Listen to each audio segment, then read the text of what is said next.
Իրանի շուրջ լարվածությունը նոր զարգացումներ է ստանում։ Թրամփը հայտարարում է Իրանի պարտության մասին եւ նույնիսկ ժամկետներ է նշում տարածաշրջանից զորքի դուրսբերման մասին։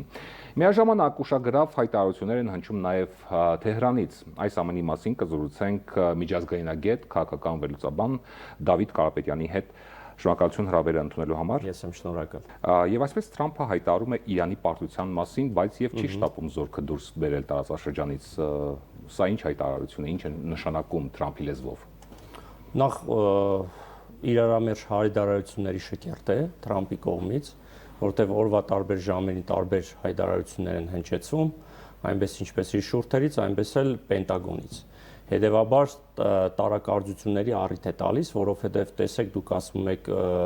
հավանական բոլոր սցենարներով ինչ կարող է սպասել առաջիկայում, բայց խոսք է գնում նաև ցամաքային հարձակում կատարելու մասին, այսինքն ռազմական օպերացիան տեղափոխել արդեն Իրանի տարածք, սուվերեն տարածք, եւ այս մասով նույնիսկ 3500 եւ ավելի օտատենսանտային ուժեր են կենտրոնացվում, որբիսի այս պահի դրությամբ խոսակցությունը պատտվում է նրա շուրջ, որ Պարսից ծոցի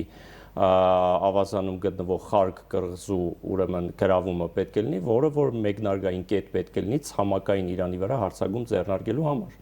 Հետևաբար տարակարծությունները բերում են նրան, որ եթե տեսնում ենք, որ տարբեր ժամերին տարբեր հայտարարություններ են հնչեցում, լինի պաշտոնական, ոչ պաշտոնական, կարելի է եզրակացնել, որ գուցե դա մանևրելու եւ մանիպուլացնելու համար է դա արվում եւ ընդհանրապես քաղաքականության մեջ դա նորություն չի, դա պրակտիկապես կիրառելի է եւ ես կարծում եմ, որ անգամ այն հանգամանքը, որ նրան բազմիցս իր կողմնակիցները հուշում են, հորդորում են օր առաջ, րոպե առաջ պատերազմի դատարը հրահանգի, այդուհանդերձ նա այն օդիոս կերպարն է, որը որ իր անձնական ամբիցիաների ու իմիջի համար պատրաստ է գնալ։ Դեռևս 1987 թվականին Թրամփը ուղիղ տեքստով խոսում էր Իրանի նավթին տիրանալու համար ու ասում էր ինչն է մեզ խանգարում, որբիսի մենք հաստատենք մեր վերահսկողությունը էներգոռեսուրսների վրա։ Հետագայում նույն Թրամփն էր, որը որ 2008 թվականին հիշում եք, հայտարարում էր, որ Ամերիկայի Միացյալ Նահանգների այն նախագահը, որը առանց կոնկրետ հստակության եւ կեղծ պատրվակով կներխուժի Մերձավոր Արևելք, նա պետք է ենթարկվի իմպիչմենտի։ Հիմա 2026 թվականն է, միջազգային հանրությունը պետք է տա դրա գնահատականը, թե արդյոք նրա թափանցումը տարածաշրջան դա կեղծ է, իմիտացված է, թե տեղին է։ Հետևաբար այս համատեքստում, այո, տեսնում ենք, որ նոր ֆազա է մտնում ակտիվ ռազմական գործողությունները եւ չի բացառվում, որ գիտակցելով, որ օդային պատերազմը, հրթիռային բալիստիկ պատերազմի արդյունքները իրենց չեն գրավում, հետևաբար պետք է ցամաքային ներխուժումով փորձեն ծնկի բերել Իրանի իշխանությունները։ Այդուհանդերձ Թրամփը ժամկետներ է նշել տարածաշրջանից զորքը դուրս բերելու վերաբերյալ 2-ից 3 շաբաթ, բայց եւ շտապել է նշել, որ 2-ից 3 շաբաթ այդ ժամանակահատվածը իրենց նախատեսված ժամկետից էլ շուտ է։ Սա հռետորաբանություն է, թե իրատեսական հաշվարկ միգուցե։ Այդ եմ ասում, դա մանևրող հաշվարկ է ըստիս, որովհետև քայլերը այլ ու իր վարքագիծ այլ բանի մասին է խոսքում։ Էլ եմ կրկնում, այս պահին դեռևս փորձում են արաբական ավազանի երկրներին, ինչպես նաև եվրոպական երկրներին, այդ թվում Մեծ Բրիտանիային հաջողեց համոզել, բայց արի ու տես, որ իրենք ռազմական գործողությունների ինտենսիվությունը դեռևս չեն կրճատում։ Ուրիշ բան, որ հիմա իրենք, տեսեք, այս պահի դրությամբ 30-ից ընդհուպ մինչև 40 միլիարդ դոլար արդեն ռազմական ծախս են արել։ Օրական ռեժիմով 300 միլիարդ ծախս է անում միայն Իսրայելը այս պատերազմում։ Այսինքն այստեղ նաև պետք է ֆինանսական հաշվարկ անենք։ Տեսեք, 350-ից ավելի գեներալներ, ադմիրալներ, անվտանգության խորհրդագետներ ու փորձագետներ ռազմական օր առաջ իրենց ասում են, որ նախ այն պատերազմը, որը կոնգրեսով հաստատված չի, այն պատերազմը, որը որ ներկայացվել է որպես այդպիսին սպիտակ տանը, որբիսի եւս ֆինանսավորման աջակցություն ընդհուպ մինչև 400 միլիարդի տրամադրվի, դա անհիմն է եւ տեղին չի, դա Միացյալ Նահանգների ազգային ու պետական շահերի հետ համահունչ չի։ Եվ այստեղ է, որ հիմա խնդիր են առաջացնում, որ օր առաջ ճնշում գործադրելով ու գիտենք, չէ, հիմա Միացյալ Նահանգներում 50 նահանգներում այս պահին հակատրամպյան ուրեմն միջոցառումներ է տեղի ունենում, ճնշում են, փորձում են, որ վերջ տան այս ռազմական գործողությունը, որը իրականում իրենց ժողովրդի պատերազմը չի։ Բայց ռազմական գործողությունների ինտենսիվությունը ցույց է տալիս, որ նպատակ է դրված այս պահին ռազմական գործողությունները տեղափոխել Իրանի սուվերեն տարածք, առաջնահերթ գրավելով նավթավերամշակման կարևորագույն գործոն հանդիսացող, նավթային տերմինալ հանդիսացող, ուրեմն Խար կղզին, որտեղից որ միջազգային շուկային է մատարարվում հիմնականում նավթը։ Եթե դա իրենց մոտ ստացվի, դուք արդեն պատկերացրեք ինչպիսի մասշտաբների պատերազմի ականատեսն են դառնալու։ Այսուհանդերձ միաժամանակ նաև Իրանից են ուշագրավ հայտարարություններ գալիս, արտգործնախարարը հարցազրույց է տվել Ալ Ջազիրային եւ նշել, որ Միացյալ Նահանգների հետ բանակցություններ չեն ընթանում, այլ հաղորդագրություններ են փոխանակվում, հաղորդագրություններով են փոխանակվում այն դեպքում, երբ Միացյալ Նահանգները հայտարարում է, որ բանակցություններ են ընթանում։ Հիմա բանակցությունները եւ հաղորդագրությունները, այսպես ասած, ինչով են ըստ էության տարբերվում։ Դե տեսեք, բանակցությունները, երբ որ իրականում երկու կողմերը փորձում են դիվանագիտական խողովակներով գան ինչ որ հանգուցալուծման, ընդ որում այս մասով օրինակ գիտեք, հաղորդագրությունները ինչի մասին են այդ հաղորդագրությունները դրանք կարող են լինել պաշտոնական, ոչ պաշտոնական, որի մասին մենք հիմա չենք կարող հստակ գնահատական տանք, թե ինչ հաղորդագրություններ։ Այսինքն դուք կարծում եք փակ բանակցություններ չեն ընթանում։ Ես կարծում եմ, որ փակ բանակցությունները այդուհանդերձ ընդ որում միջնորդավորված լինում են, առավել եւս, որ օրինակ պաշտոնական Պակիստանը Իսլամաբադում առաջարկում է երկուստեք հանդիպումը, միջնորդությունը, որբիսի վերջնականապես կուլմինացիան տեսնենք, բայց արյուտես, որ ռազմական գործողությունները շարունակում են, որքան էլ մի շարք աշխարհակահաղական կենտրոններ փորձում են իրենց այսպես համեստ ներդրումը ունենալ կոնֆլիկտի հանգուցալուծման, չի ստացվում։ Եվ այստեղ, երբ որ նայում ենք այն ծախսերը, որոնք որ դրված են պատերազմի գործողությունները շարունակելու համար, հասկանում ես, որ իրանական կողմը դիմադրություն է, ինքնապաշտպանական գործառույթներ է իրականացնում եւ ասում է, որ ինտենսիվ ռազմական գործողությունները մինչեւ հոկտեմբեր կարող է տանել, ցանկացած սցենարի պատրաստ է,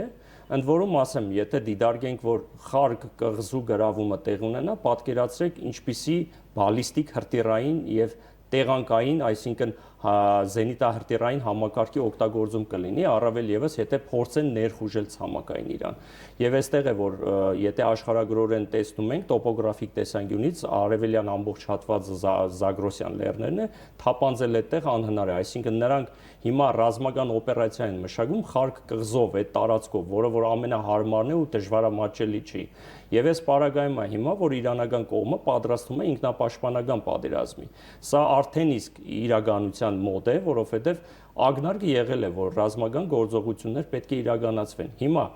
այս պարագայում, տեսեք, միայն 1200 Patriot հրթիռային համակարգ է օգտագործվել։ Միայն Իրանը 4000 հրթիռային համակարգ է օգտագործել, 1200-ը բալիստիկ, 4000 եւ ավելին ATS եւ իրենք ասում են, որ մենք մեր բազայում մեր պոտենցիալը թույլ է տալիս եւ մենք ունենք այդ արսենալը, որը որ կարող է իսպար ոչնչացնել տարածաշրջանում ոչ միայն ամերիկյան ռազմաբազաների, ուրեմն արկա իրենց ռազմամթերքն ու սպառազինությունը, այլ նաև եթե դա լինի ցամաքային ներխուժում։ Հիմա այսինքն այս ամեն ինչը խոսում է, որ ընդհակառակը նոր ֆազայի ականատեսն ենք դառնալու եւ եթե գնան նման արկածախնդրության, աշխարհագրորեն այդ տարածքային պատերազմը կարող է ամբողջ մերձավոր արևելքը ներառի ու այլ բնույթ, այլ բովանդակություն։ Հիմա երբ Սպիտակ տունը հայտարարում է, որ սպասվում է Թրամփի ելույթը, կարող ենք ասել, որ այդ ելույթը կարող է ազդակ լինել պատերազմի նոր փուլի մասին, թե պատերազմի ավարտի մասին կարող է լինել։ Չի բացառվում։ Այ ես իմ խոսքում ասեցի, որ մի շարք պաշտոնաթող գեներալներ, ադմիրալներ եւ քաղաքական վերլուծաբաններ եւ փորձագետներ օր առաջ խորհուրդ են տալիս վերջ դնել այս պատերազմին, բայց նա, ինչպես տեսնում ենք, կամ հրահանգավորված, այսպես ասած, որովհետև տեսնում ենք, որ Իսրայելի հետ համատեղ զորավարժությունների արդյունքում այս ուրեմն քաղաքականությունն են վարում բռնության, ռազմատենչության եւ հռետորաբանությունը չի զիջում իր տեղը, առողջ դատողականությանը եւ քաղաքավարի այդ խնդիրը լուծելուն, այս տեսնում ենք, որ այդ ամեն ինչը տանում է փակուղի։ Հիմա այս պահին Դժողքի դարբասներն է բացվում, որտեղ կարող է ինքը հայտարարի Պանդորայի արգի բացման մասին։ Իսկ դա հաջորդ պատերազմն է, որը կարող է այլ երանգներ ստանալ, մասնավորապես եթե հանգարց ձեռնարկեն ռազմական գործողությունները ցամաքային տարբերակով։ Իրանում նախորդին երեկոյան տեղի ունեցել մեծ հանրահավաք, որին մասնակցել են նաև արտգործնախարարը եւ նաև նախագահը։ Սա ինչ է ըստ էության համախմբման մասին է վկայում, թե ուժի ցուցադրության մասին է խոսում արտաքին աշխարհի համար։ Սա այն դեպքն է, երբ որ ցույց են տալիս, որ նախ ժողովուրդը համախմբված է իշխանությունների շուրջ, որ ընկրկելու, տեղիք տալու, ուրեմն ոչ մի սցենար չի քննարկվում, ընդ որում հակառակը իրանական կողմն է առաջ քաշում իր պայմանները, ընդ որում բավականին հետաքրքիր նաև հայտարարությամբ է հանդես եկել Աբբաս Արաղչին, ասելով օրինակներ բերելով։ Եթե տեղյակ չեք, ասեմ, օրինակ համեմատականներ անցկացնելով ասում է, որ օրինակ Բոսֆորի նեղուցը, երբ որ նավերի համար բացում է, այդուհանդերձ դա պետական վճարներ կա, որը Թուրքիան օգտվում է, այդ վճարները ստանում է։ Նույն տրամաբանությամբ Պանամայի ջրանցը 100,000-ից մինչև 450,000 վճարում են կոնտեյներները, երբ որ անցնում են։ Սուեզի ջրանցքը, երբ որ անցնում են 400-ից մինչև 700,000, տանկերները, երբ որ անցնում են, ընդհանուր մինչև 1 միլիոն դոլար վճարում են։ Միակ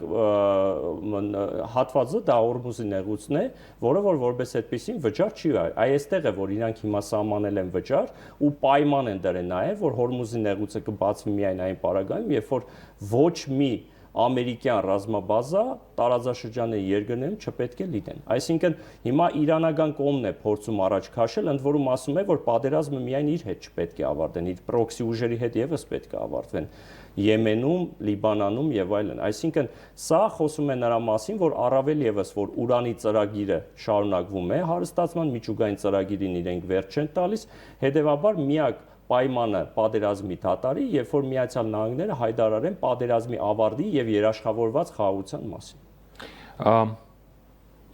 Սթիվ Բենոնը կոչ է անում Իսրայելի վարչապետի որդուն ուղարկել պատերազմ։ Սա Միացյալ Նահանգների ներսում պառակտման մասին է խոսում, թե գնալով դաշնակիցների նկատմամբ ավելի դյուրակրկին է դառնում։ Թափեցնելու, որովհետև հա, դա պատերազմը նախ հրահրողը եղել է իսրայելական կողմը։ Ուրիշ բան, որ Միացյալ Նահանգների դեմս Թրամփի տրվել են այդ հրահրանքին, մասնակցել են ու այսօր փաստացի Միացյալ Նահանգների ժողովուրդը ինչ է ասում, ասում է դա մեր պատերազմը չի։ Դա մեր ազգային ու պետական շահերից չի բխում, մենք այդտեղ մեր հետաքրքրությունները բացառապես էներգոռեսուրսների հետ կապված է, որը կարելի է ուրիշ մեթոդներով ու միջոցներով անել։ Հիմա պարզ է, որ նման հայտարարություններ հնչեցնելու են, պարզ է, որ առաջիկա ամիսներին իմպիչմենտի գործընթացը Թրամփի հանդեպ կիրառվելու է, պարզ է, որ կոնգրեսի ընտրություններ են լինելու, իսկ իր գործը շատ բարդանում է։ Անձամբ այդ տեսեք խոսում ենք, չէ, իր տարատեսակ վարքագծի մասին օրվա տարբեր ժամերին։ Տեսեք, մի մարդ, որը որ ուրեմն պրես ասուլիսի ժամանակ իր կողքին նստած ուրեմն պատերազմի նախարարին Հեքսետին ասում է, գիտեք, ինքն է ինձ ճիշտն ասած ուղղորդում տվել եւ ինքն է հրահանգել եւ կազմակերպել պատերազմական գործը։ Ես իրեն լսելով եմ անել։ Այդ մարդը պատրաստ է ցանկացած ոչ adekvatից մինչեւ ցանկացած արկածախնդրության ուրեմն հայտարարություններ անել։ Հետևաբար անգամ գնալ ռազմական տարբեր սցենարների։ Հիմա այս պարագայում, այո, մենք տեսնում ենք, որ Իրանի շուրջ զարգացումներ են տեղի ունենում, մասնավորապես, որբիսի ցամաքային օտադեսանտային ուժերի միջոցով ցամաքային ռազմական օպերացիա տեղի ունենա։ Եթե ամփոփենք այսօրվա զրույցը, ով է շահում եւ ով է պարտվում։ Ինչ զարգացումներ սպասել առաջիկայում։ Պատերազմում ընդհանրապես ոչ մի կողմ մեծ հաշվով չի շահում, որովհետև վնասներ են կրում, հա, միլիարդավոր դոլարներ, չարսեն, որ այն կոլապսը, որ առաջացրել է, որով համաշխարհային գներն ու տնտեսական ճգնաժամ է առաջացրել, ոչ միայն տարածաշրջանային եւ համաշխարհային, դա փաստ է։ Այսինքն ամբողջ Իրանի յենտակառուցվածքներն են վնասված, ահռելի քանակի, մինչև 11000 իրանական տոմոգավկ ու պատրիոտ է, հա, ընկել այդ երկրի տարած յենտակառուցվածք։ Դու պատկերացնում եք այդ վնասի աստիճանները, առավելևս եթե դրանք թվերի վերածենք։ Հիմա 4-րդ շաբաթն ենք բոլորել, պատերազմական գործողությունները շարունակվում են։ Եթե այդ մարտը ամենօրյա ռեժիմով ասում են մենք հաղթում ենք, կներեք, բայց նման մենք հաղթում ենք տրամաբանություն, այստեղ էլ ենք լսում։ Այդպեսի հաղթելով դե թող ինքը ասի իր սեփական դեմքը ու եսը պայելու համար, թող ասի մենք հաղթում ենք, բայց վերջում փաստի առաջ եք կանգնելու։ Այսինքն աշխարհի փորձն ու մասնավորապես մեր փորձը արդեն կա, հա, հաղթելու ենք։ Այդ հայտնի արտահայտությունն է եւ իր կուրիոզ կերպարով, հա, զուտ իր իմիջը պահելու համար ամբողջ աշխարհի համար ծաղրու ծիծաղի առարգա է դարձրել, լինելով աշխարհի հեգեմոն գերտերության ղեկավար։ Ինչի մասին է խոսքը։ Շնորհակալություն մեր հարցերին պատասխանելու համար։ Մենք զրուցում էինք միջազգայնագետ, քաղաքական վերլուծաբան Դավիթ Կարապետյանի հետ։ Ցտեսություն։